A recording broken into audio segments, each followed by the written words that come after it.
বন্ধুগণ নমস্কার। প্রথমে আপনাদের অনুরোধ করব আপনারা আমার চ্যানেলটি সাবস্ক্রাইব করবেন।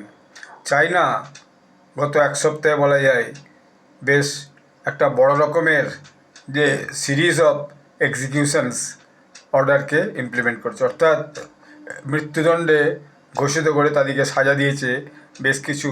তারা আবার তাদের দেশে নয়, মূলত যে মায়ানমার ন্যাশনালস, মায়ানমারের যে সিটিজেন তাদেরকে। এখন এইটা হওয়ার পেছনে কারণ হচ্ছে যে মায়ানমার থেকে মাফিয়ারা চায়নার যে নাগরিক তাদের সঙ্গে বিভিন্ন সময় অত্যাচার করেছে। যেমন একটা সময় একটা জাহাজকে ডুবিয়ে দিয়েছিল, ডুবিয়ে দিয়ে সেখানে বেশ কয়েকজন চাইনিজ ন্যাশনালসকে মার্ডার করে সমুদ্রের জলে ভাসিয়ে দিয়েছিল।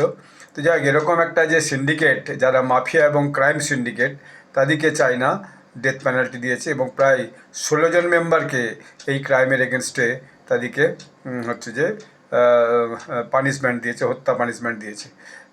তারা তাদের বিভিন্ন অভিযোগ ছিল, সেটা হচ্ছে মার্ডার, ফ্রড এবং হিউম্যান ট্রাফিকিং, মানুষকে এক দেশ থেকে এক দেশে চালান করা। এই ভিকটিমসরা যদিও চাইনিজ ন্যাশনালস নয়, বার্মিজ ন্যাশনালস মূলত, কিন্তু তারা যেহেতু চাইনিজ ন্যাশনালদের উপর অত্যাচার করেছে, সেই জন্য চায়না মায়ানমারের উপর প্রচণ্ড প্রেশার দিয়ে তাদেরকে তাদের দেশে ফেরত নিয়ে গেছে। মায়ানমার একটা বুদ্ধিস্ট কান্ট্রি, তাদের দেশে এরকম যে এক্সিকিউশন নাই, অর্থাৎ কোনোভাবেই মানুষকে সরকারিভাবে হত্যা করার কোনো নিয়ম নাই। কিন্তু হলে কী হবে, চাইনিজ অথরিটি এমনভাবে মায়ানমারকে কনভিন্স করেছে, তারা এই সমস্ত যে ড্রাগ লর্ডস তাদেরকে চায়নার হাতে মানে সমর্পণ করতে বাধ্য হয়েছে।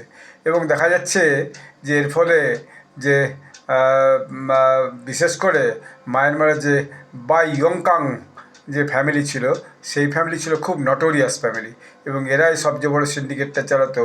টেলিকম স্ক্যাম, ইলিগ্যাল গ্ল্যাম্বিং অপারেশন এবং ড্রাগ ট্রাফিকিং এসবগুলো করতো। মায়ানমারের যে কোকাং বর্ডার আছে, সেই কোকাং রিজিয়নের বর্ডার দিয়ে এই কাজগুলো ওরা করতো।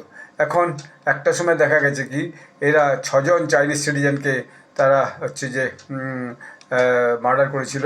তো ফলে কিন্তু যদিও বাই ফ্যামিলি তার জন্য ক্ষমা চেয়েছিল, কিন্তু ক্ষমা চাইলে কেউ চায়না তাদেরকে সেইভাবে ক্ষমা করেনি। এবং যেহেতু মানে মায়ানমারকে চায়না রক্ষা করে বলা যায় অন্যান্য দেশের থেকে, অতএব তাদের পক্ষে চায়নার বিরুদ্ধে বিশেষ কিছু বলাও সম্ভব হয়নি।